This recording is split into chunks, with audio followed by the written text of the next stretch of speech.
Welcome to the deep dive. We're about to take a stack of your sources, articles, reports, analysis, and really unpack them. Look for the key insights, the connections driving the news right now. That's right. Today, it's a mix. We're looking at global market shifts, economic signals from different places, specific company news. And sort of digging into how the bigger forces like trade policy, tech changes, how they're weaving it all together. Yeah, the idea is really just to connect the dots, cut through some of the noise from headlines that might seem unrelated and help you get informed quickly. And we've pulled from a really wide range of sources for this one, so plenty to explore. Okay, let's dive in then. Global markets first.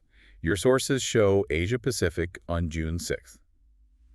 Well, it's a bit of a mixed bag. Okay, yeah, let's break that down. So Japan's main indices, the Nikkei 225, the topics, they were up a bit. Right. But then Australia's S&P/S 200, Hong Kong's Hang Seng, they slipped back. And mainland China's CSI 300 was, well, basically flat. But the real standout, I think, was India's Nifty 50 index. Oh. That climbed quite a bit. Ah, that was after the Reserve Bank of India, their central bank, made that move, wasn't it? Exactly. They cut their benchmark policy rate pretty significantly, down to 5.5%. That was the third cut in a row since February, I remember reading. And it was actually a bigger cut than most analysts were predicting. Yeah, below the median estimates. And just to round it out, South Korea's markets were closed that day for a holiday. Okay, so what was driving this mixed picture? The sources point towards investors digesting that phone call, right, between President Trump and China's President Xi. That's the one. Happened Thursday, lasted about 90 minutes apparently, and the focus was, well, almost entirely on trade, according to the reports. President Trump called it very good, said it had a very positive conclusion for both countries. And crucially, officials from both sides agreed they'd meet again soon, to try and keep negotiations going, aiming to end this ongoing trade war. So how are analysts reading that? I saw Luke Heman from Commonwealth Bank said the call sort of de-escalates tensions, for now anyway. Right, it shows both sides feel the pinch. There's an economic pain threshold. But he was cautious too, wasn't he, saying, don't expect this to just vanish. Tensions will probably stay high. Yeah, more flare-ups are possible. And longer term, both the U.S. and China are still kind of pushing for more economic independence from each other. Okay, let's shift over to Europe then. Markets there, we're seeing gains on Friday. They were processing that ECB interest rate cut from Thursday. And also some better than expected GDP numbers for the Eurozone in the first quarter.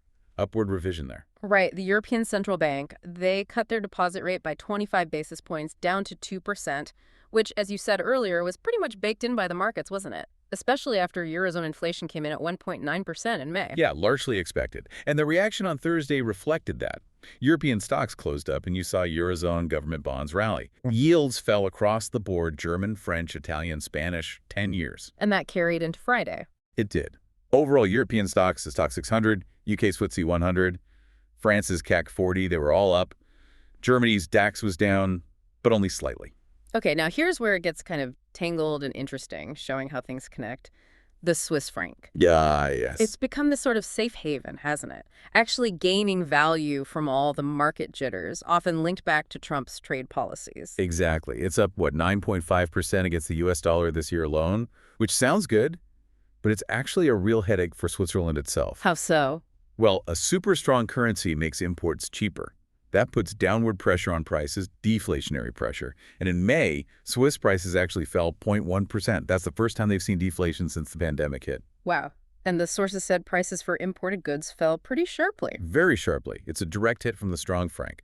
So the Swiss National Bank, the SNB, they're in a tough spot. What can they do? Your sources mentioned maybe more rate cuts. ING analysts think they might go negative again, maybe minus 0.25% by September. That's one tool. Or they could step into the currency market, sell francs, buy foreign currency to try and weaken it. But intervening like that is tricky politically, right? Especially with the U.S. The Treasury just put Switzerland back on that monitoring list on Thursday. Yeah, it echoes back to 2020 when the first Trump administration actually labeled them a currency manipulator. This new report didn't go that far, but it's significant that Trump's whole idea of reciprocal tariffs sometimes includes currency manipulation as a reason. So the S&B put out a statement Friday denying manipulation. They said, look, we might intervene if we need to for monetary conditions, but we don't target a specific exchange rate. And they mentioned they're talking with U.S. officials. Okay, let's move east again to Russia. The Bank of Russia cut its key rate on Friday, too, by 100 basis points down to 20%, first cut since September 2022. Right. Inflation there was 6.2% in April, which is down a bit. The central bank said the economy is gradually balancing out, but they still need tight policy for a while to hit their 4% inflation target, probably not until 2026. But the Russian ruble itself, that's been a story.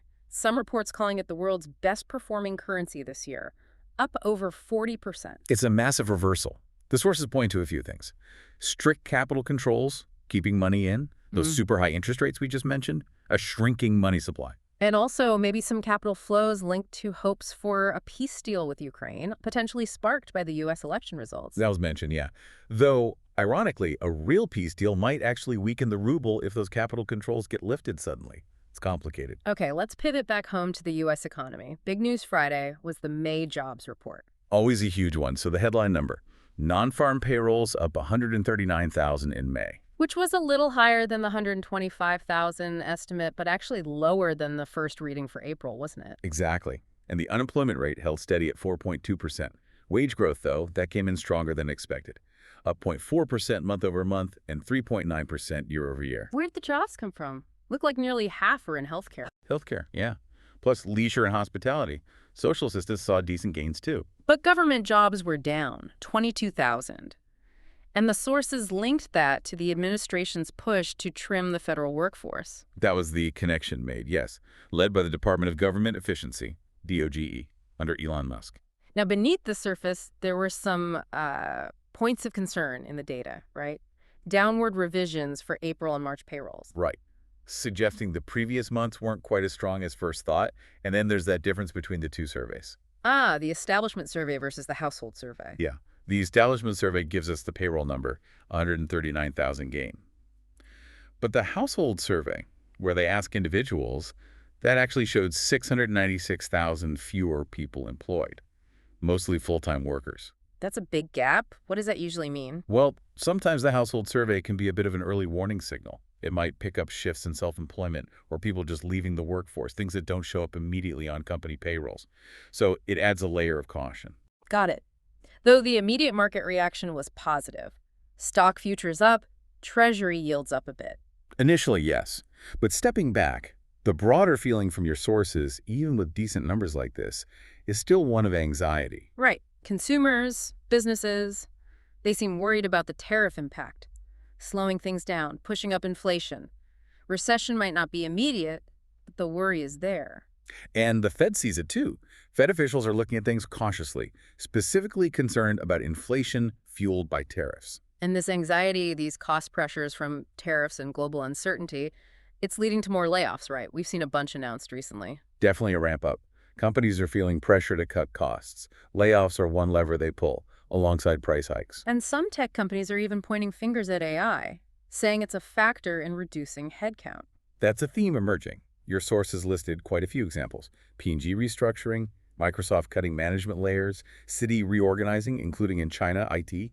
Walmart simplifying, CrowdStrike explicitly mentioning AI reshaping things, Disney on efficiency, Chegg saying AI is taking over in education and driving cuts, Amazon continuing efficiency efforts, Warner Bros., Discovery reorganizing. And Klarna's CEO mentioned AI investments were part of why they cut headcount by 40%. It's becoming a stated reason. And this tariff impact hits retailers directly too, doesn't it? We saw several cutting their forecasts or announcing price hikes because of the uncertainty. Very directly. Lululemon was a clear case study in your sources. They actually beat Q1 earnings estimates. But then cut their full-year guidance, citing a dynamic macro environment. Yeah, and their CFO was explicit. They're planning strategic price increases on some items later this quarter and next, specifically to offset tariff costs. And their outlook assumes that 30% incremental tariff from China stays, plus a 10% levy on other sourcing countries. That's hitting their profit margins hard. Big time. Predominantly due to tariffs, they said. And it's not just them. Gap talked about a $150 million hit from tariffs. Nike's also reportedly raising prices. Even Dollar Tree, the discount chain, is navigating this. Seems like they're being flexible on sourcing and maybe even picking up some wealthier shoppers looking to save. And these trade tensions, they go beyond finished goods. We need to talk about rare earths. Ah, right. China restricted exports back in April. That caused ripples, especially for U.S. automakers, because China dominates production like 90% of it. Big disruption potential. But the news this week, according to your sources, is that China has granted some temporary export licenses. Some are good for 6 months. For suppliers to the big three U.S. automakers: GM, Ford, Stellantis. That's right. Which is significant because we saw the impact earlier.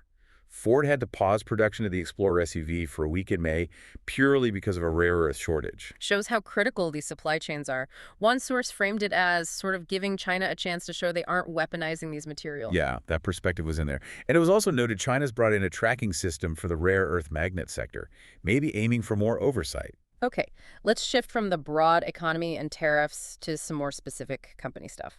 Tech first Apple's AI strategy seems to be under scrutiny. Yeah. You remember Eddie Q, Apple Services Chief, saying in court testimony something like, "You may not need an iPhone in 10 years because of AI." I do. That feels like the backdrop here. Their big AI push, Apple Intelligence, sounds like it's had a bumpy start. Rocky first year was the phrase used. Sources mentioned underwhelming initial features, and that text summarization tool had to be pulled after it was misinterpreting headlines. And analysts like at JP Morgan are apparently expecting a lackluster WWDC, their big developer conference, because Apple's still playing catch up on features and seems behind others. That's the perception, and the competition isn't waiting. You've got OpenAI buying that company I/O, bringing Jony Ive, Apple's former design guru, back to build AI hardware. Right. And Meta's Ray-Ban glasses already use their AI model. Google's Gemini is the default on Android now, doing things Siri can't. Plus, Google's working with Warby Parker on AI glasses too. So Apple, which historically focused more on, machine learning on the device itself, seems to have really shifted focus to AI after ChatGPT hit. They're spending a tremendous amount trying to catch up. They've got the cash right, $133 billion. And they buy companies, PA Semi for chips, VRR startups. Siri itself was an acquisition. True, but OpenAI, valued at $300 billion, probably out of reach. And that partnership might cool, especially with Ive involved now. Anthropic was even mentioned by Q as a potential Google search alternative in some contexts. So Q's point about AI being a threat to the core iPhone business may be opening doors for new players. It feels real, that Silicon Valley buzz about AI interfaces replacing phones, laptops. Yeah, and I'm saying AI enables a new generation of hardware. It definitely feels like a potential paradigm shift. But Apple has that customer loyalty, right? That buys them some time, maybe more than others would get. Definitely a huge advantage for them. Okay, completely different sector. Airlines. United and JetBlue announced that Blue Sky partnership. Right, this is about reciprocal benefits for their frequent flyers.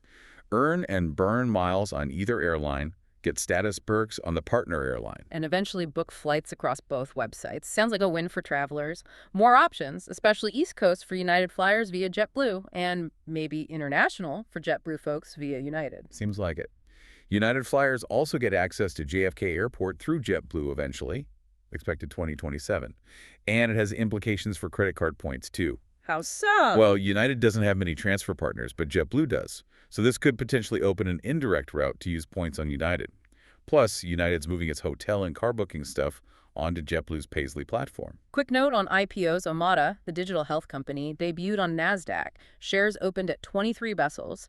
Big-name investors like USVP, Andreessen Horowitz, Fidelity are still involved. And talk about specific economic pain points. Your sources highlighted a record number of curry restaurants going bankrupt in Japan last year. Wow, really? Why? A combination of things. Soaring rice costs hit a 10-year high.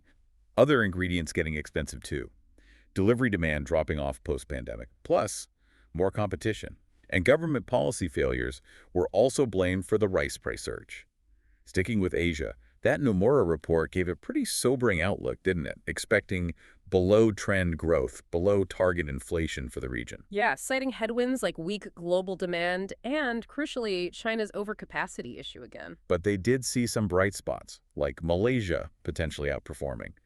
But forecasts for Thailand looked rough, maybe slipping into deflation. India's growth expected to slow, prompting RBI cuts. And Korea might delay its own rate cuts. And that China overcapacity point ties into another source talking about a potential second China shock, right? Exactly. The idea is China's factories are churning out goods, domestic demand is weak, U.S. tariffs are a barrier, so cheap exports are flooding into other markets instead. Which worries countries in Asia because it squeezes their own industries. Some are already using anti-dumping duties. But the flip side, the potential silver lining, is that for consumers in countries battling inflation, cheaper Chinese imports could actually bring down costs and offer some relief. maybe help central banks out. And we're seeing the export data shift already. China's exports to the ASEAN bloc are way up, while exports to the U.S. plummeted in April. Yeah, and countries like India, Vietnam, Indonesia are putting up defenses. Thailand looks particularly vulnerable, maybe facing deflation because of this influx. And just briefly on the political front, tying back to Europe and the U.S. Germany's opposition leader, Friedrich Merz, met with President Trump. And it was described positively. They talked tariffs, Ukraine support. And Merz apparently highlighted Germany's plans for higher NATO spending, moving towards Trump's proposed 5% target. Yeah. Sounds like they avoided tricky domestic German topics. And maybe even floated a potential Trump trip to Berlin.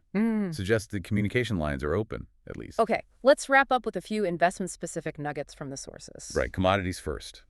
Silver had a big day Friday, hit a 13-year high. Gold, meanwhile, went down. And the thinking there was silver likes it when GDP growth and inflation rise together, which is good for commodities generally. That was the link made, while gold got pressured by rising Treasury yields and a stronger dollar. There was also that interesting observation about bro-billionaire stocks. Yeah, that framing. Yeah. Basically, stocks associated with high-profile wealthy investors have apparently smashed small-cap stocks since Trump's reelection. Which is counterintuitive because small caps are often thought to benefit more from his kind of policies, right? Exactly, an unexpected divergence there. And another piece argued there are bargains out there, but maybe not in the S&P 500. You'd need to look globally. Yeah, the idea that undervalued markets outside the U.S. are starting to outperform after years of being ignored by U.S.-focused investors. Poland was used as an example, low gateway ratio, suggesting value. Then there was that really eye-catching opinion piece about Bitcoin, suggesting $50 invested 10 years ago could be worth $23 million now. Framing it as, potential inflation protection, a way to boost purchasing power. Part of a view that basic assumptions might be changing. But balanced against that, another opinion piece warned about President Trump's proposed One Big Beautiful Bill Act. Right, arguing it could threaten investors' money, drive capital away from the U.S. if it passes, citing things like cuts to social programs alongside tax cuts for corporations and the wealthy as potential red flags for investors. Well, that certainly covered a lot of ground. We went from global markets reacting to phone calls and central bank moves, all the way to individual businesses grappling with tariffs and AI affecting jobs, prices. And even things like airline partnerships or why curry might be getting more expensive in Japan. It really shows how tangled everything is. Absolutely. And how quickly things are changing. This deep dive through the sources highlights a really dynamic, complex picture right now. So maybe a final thought to leave you with, something to chew on. We've seen all these conflicting signals today, right? You've got tariffs potentially pushing inflation up, but maybe China's cheap exports pushing it down. You've got solid headline job gains, but also rising layoffs and nervous consumers. Yeah, lots of push and pull. So the question is, how do you think those opposing forces, the inflationary versus deflationary pressures, the strong data versus the underlying anxiety, how might they actually play out and interact to shape the global economy and maybe your own financial situation in the coming months?